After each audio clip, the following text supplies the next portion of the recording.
Bueno, vamos a lo que nosotros habíamos mencionado. ¿Usted considera que sabe de economía? Si cree que no tiene dominio muy acabado de dicho tema, no se preocupe, porque el pasado 10 de diciembre, yo se lo estaba robando aquí a nuestro entrevistado, se presentó este libro que se llama La rebelión del sentido común, una obra que explica tal como aparece también en su portada, con peras y manzanas, la economía. Queremos conocer los detalles de este libro y nos encontramos junto a su autor, el economista José Ramón Valente. Bienvenido aquí al canal 24 Horas. ¿Cómo estás, Cristian? Muchas gracias por la Por invitación. primera vez en este horario, te habíamos visto muchas veces ahí con Juan Manuel en el Vía Pública, y también te escuchamos en la Radio Duna en la mañana, te leemos en los diarios con columnas de opinión, y queremos hablar de este libro, lo vamos a poner acá, que como decía yo, se llama La rebelión del sentido común. Dicen que es el menos común de los sentidos. Me llama la atención el nombre, ¿por qué? No, es un llamado el nombre, el tema de rebelión es un llamado de la gente, porque la tesis del libro, y es lo que sale si tú se fijas en el subtitular ahí, ¿no es cierto?, es que la gente sabe mucho de economía, sabe mucho más economía de lo que cree. Las experiencias cotidianas de la gente son súper ricas en temas de ejemplos de cómo aplican una economía de sentido común. Y en ese sentido, la rebelión del sentido común es básicamente un llamado a la gente a que lea el libro, por supuesto, pero también que al leer el libro se den cuenta de que saben mucho más de economía de la que creen y que por lo tanto opinen mucho más en las discusiones que normalmente se dan a nivel nacional, en temas de políticas públicas, y que muchas veces la gente se inhibe. Y la gente se inhibe porque dice, no, este es un lenguaje que no entiendo, este es un lenguaje técnico, esta es como una ciencia medio oculta en que hablan de PIB, de puras ciclas, ¿no es cierto?, de productividad, yo no me manejo en esos temas. Pero la gente se maneja muy bien en sus presupuestos familiares, se maneja muy bien en sus actividades y está tomando decisiones económicas todo el tiempo, digamos, ahorra sus pesitos o no los ahorra, manda a su hijo a la universidad y ve cuánta plata le significa eso, y todas esas experiencias son tremendamente importantes y ricas, digamos, y un poco eso es lo que trata de recoger la idea del libro, ¿no? A ver si también podemos ver unos videos que preparamos de apoyo, que justamente da una explicación más gráfica, ¿cierto?, de lo que está mencionando José Ramón. Ahí está, por ejemplo, IPC, monopolio, IPOM, el IVA, son términos económicos que de repente, bueno, acá se manifiesta con un niño, pero a ver si nos puedes también contar por qué se pensó hacer estos videos de promoción del libro. No, justamente yo creo que es súper importante que la gente lea, pero lea no solamente para aprender cosas nuevas, sino que en el caso de este libro, lea como una forma de darse cuenta de lo mucho que ya sabe. Estos videos que preparamos fueron justamente para motivar a la gente a que en realidad la economía no es una cosa tan compleja cuando se explica en fácil, digamos. Yo te comentaba antes en off que llevo 20 años escribiendo columnas, llevo casi 20 años también hablando en radio, y parte de la motivación de escribir el libro es que el comentario más recurrente que me hace la gente es que me dice, mira, cuando te escucho en la radio, cuando leo tus columnas, lo que me gusta es que entiendo la economía que tú hablas. Muchas veces cuando escucho a tus colegas, cuando escucho de economía hablar a otras personas, no les entiendo, digamos. Y efectivamente hay mucha gente que habla de economía para sus pares, habla de economía para economistas.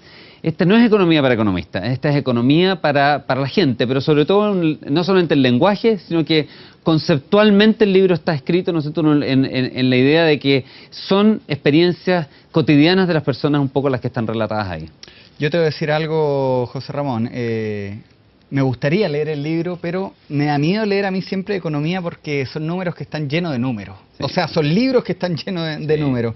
Ese no. Este es un libro que no tiene gráficos, que no tiene fórmulas, que tiene anécdotas, que tiene conceptos súper profundos, muchos de los cuales, ¿no es cierto?, tiene historias de los economistas más famosos del mundo, pero junto con esa historia viene una bajada, digamos, a alguna experiencia mía, o alguna experiencia de vida, o algún ejemplo cotidiano, ¿no es cierto?, que permite que la gente entienda y no se tenga que leer el mamotreto con fórmulas, con gráficos, ¿no es cierto?, y con números que estos mismos economistas escribieron para explicar sus teorías. Tú das también ejemplos de empresas, por ejemplo, lo que le pasó a la empresa Kodak. ¿Por qué también ingresas dentro de esa área? No, porque un poco lo que te decía antes, hay un economista muy famoso, que además es muy simpática la anécdota porque se llama, es un austríaco de apellido Schumpeter, y su teoría es, y lo que su mayor aporte a la economía ha sido muy importante, y básicamente él tiene esta teoría de que en la economía se produce algo como medio darwiniano, medio como evolutivo, en el cual las empresas nuevas van desplazando a las viejas, las empresas mejores van desplazando, ¿no es cierto?, a las empresas que se van quedando. Y por muy buena que sea la empresa, cuando surgen nuevos emprendedores con nuevas ideas y hacen mejor las cosas que el resto, finalmente terminan sacando del mercado a los dinosaurios. ¿Ya? Y eso él le llamó a eso la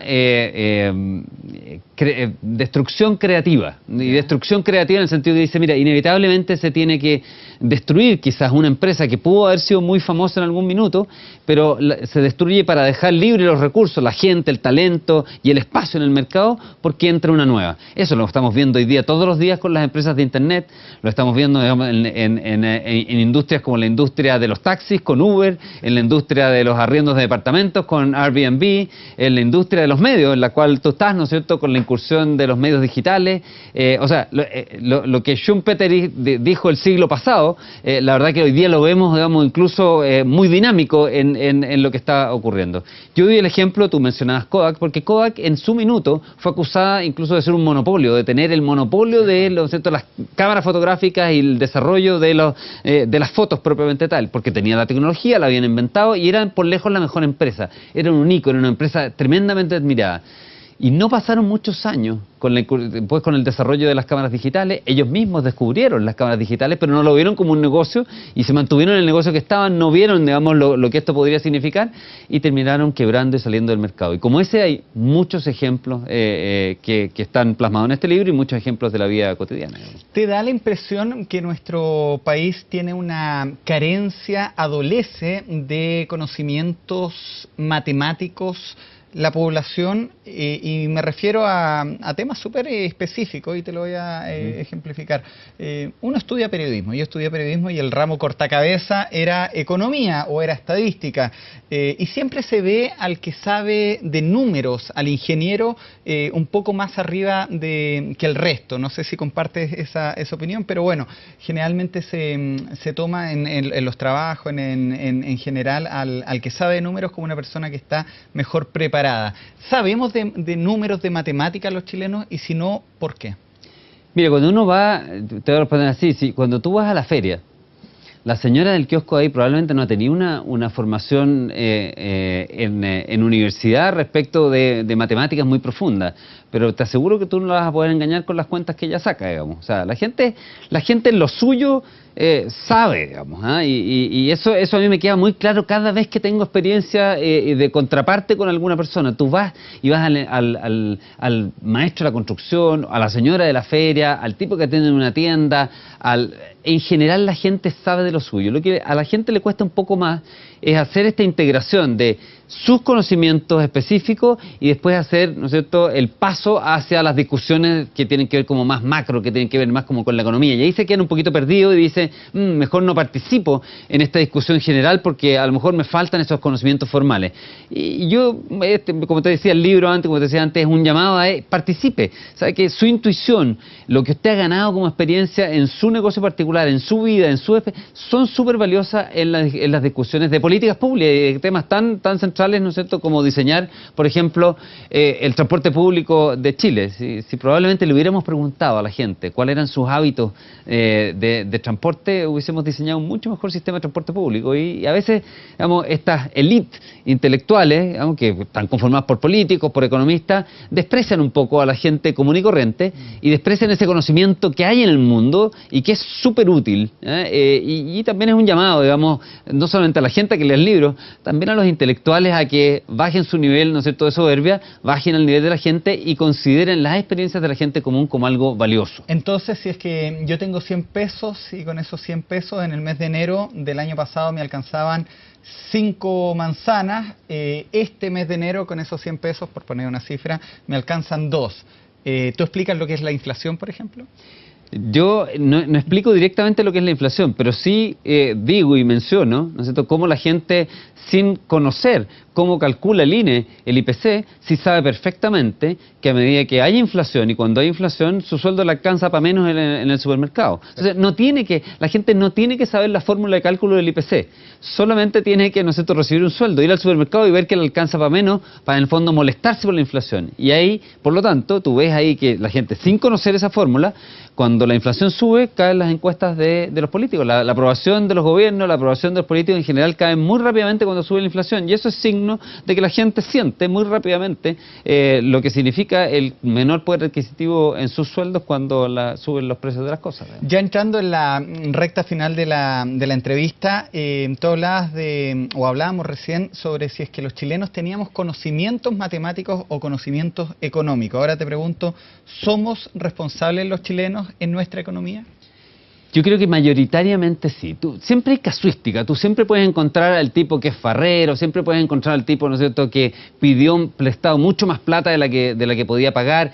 Pero cuando tú miras ya las cifras a nivel agregado, miras al chileno promedio, en general tú te das cuenta que el chileno promedio es una persona que primero encuentra trabajo y después pide un crédito, primero, ¿no es cierto?, ve su presupuesto y después ve si se puede endeudar o no se puede endeudar. La gente en promedio, ¿no es cierto?, en Chile en general, ¿no es cierto?, tiende a ser bastante responsable. De hecho, yo hago, digamos, una de las cosas de sentido común, digo, es de sentido común, y lo menciono en el libro, para la mayor parte de los chilenos que tienen que tener un trabajo, tienen que tener un sueldo, y una vez que tienen el sueldo después deciden en qué gastarlo. Y muchas veces ese sentido común se pierde a nivel de los gobiernos que a veces gastan mucho más de los que tienen y terminamos con déficit grandes, digamos, en las cuentas fiscales. No ha sido el caso de Chile, que ha sido bastante responsable, pero tú ves en otros países latinoamericanos, digamos, como tienen problemas graves en eso. Y hay una separación bien grande, digamos, lo que parece de sentido común y obvio para la gente, a veces se pierde en la nebulosa de la discusión de política pública. No, y también está lo que son los estados más paternalistas versus la libertad de elección del propio consumidor. Sí, ahí, bueno, hay un par de capítulos dedicados en el libro justamente a que la gente trate al leerlos de sentir, de ver ahí si se siente, digamos, más partidaria de una economía libre o más partidaria de una economía más centralizada o más paternalista, como la que tú mencionas, con más Estado, con menos Estado. Ahí es interesante porque uno puede leer y estar en desacuerdo conmigo en el libro y aún así es válido porque al leer puede decir, estoy en desacuerdo, pero ahora sé por qué estoy en desacuerdo.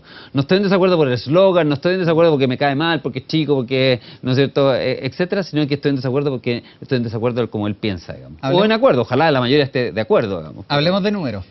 Cuéntame. ¿Cuánto cuesta?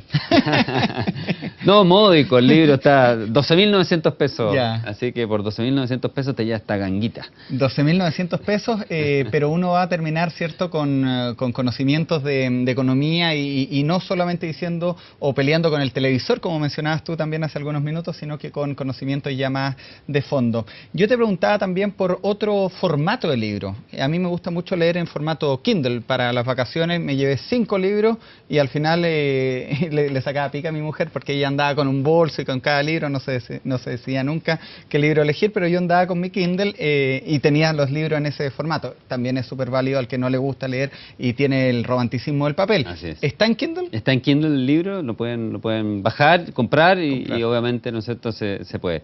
Es divertido lo que mencionas porque el fin de semana estuve con una persona que era un poquito excéntrica, pero un lector asiduo, digamos, que le gustaba leer, y comentando esto mismo decía, no, es que antes que existiera Kindle yo partía los libros, decía, los dividía, los cortaba, entonces me compraba uno para la biblioteca que lo dejaba nuevecito y el otro, el que usaba para leer, lo iba cortando en pedazos para poder llevarlo. Ahora lo puedo leer en Kindle y no tengo que hacer esa barbaridad. Es un nuevo formato, hay que adaptarse para que no te pase lo que le pasó a Kodak.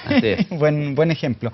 Bueno, José Ramón, muchas gracias por este tiempo, bien interesante el libro para quienes también tenemos que enfrentarnos de repente a conceptos económicos y tenemos esa carencia de conocimiento, lo voy a buscar ahí en el Amazon de Kindle para leerlo, así que muchísimas gracias por la invitación. Tu tiempo y que se repita y no venga solamente al vía pública. Encantado, cuando tú me invites aquí estaré. Es un horario un poquito más tarde, pero que tiene el tiempo de poderse conversar, ¿cierto? Y profundizar los temas en un buen formato. Así que gracias nuevamente por el invitado.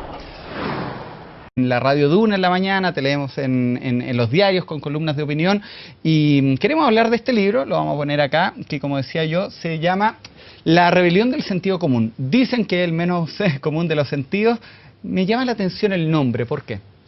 No, es un llamado el nombre, el tema de rebelión es un llamado de la gente, porque la rebelión del sentido común es básicamente un llamado a la gente a que lea el libro, por supuesto, pero también que al leer el libro se den cuenta de que saben mucho más de economía de la que creen y que por lo tanto opinen mucho más en las discusiones que normalmente se dan a nivel nacional, en temas de políticas públicas y que muchas veces la gente se inhibe.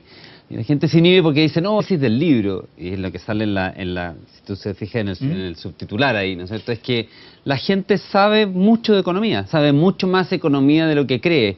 Las experiencias cotidianas de la gente son súper ricas en temas de ejemplos de cómo aplican una economía de sentido común.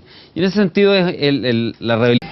Bueno, vamos a lo que nosotros habíamos mencionado. ¿Usted considera que sabe de economía? Si cree que no tiene dominio muy acabado de dicho tema, no se preocupe porque el pasado 10 de diciembre, yo se lo estaba robando aquí a nuestro entrevistado, se presentó este libro que se llama La rebelión del sentido común. Una obra que explica tal como aparece también en su portada, con peras y manzanas, la economía. Queremos conocer los detalles de este libro y nos encontramos junto a su autor, el economista José Ramón Valente. Bienvenido aquí al canal 24 Horas. ¿Cómo estás, Cristian? Muchas gracias por la invitación. Por primera vez en este horario, te habíamos visto muchas veces ahí con Juan Manuel en el Vía Pública y también te escuchamos en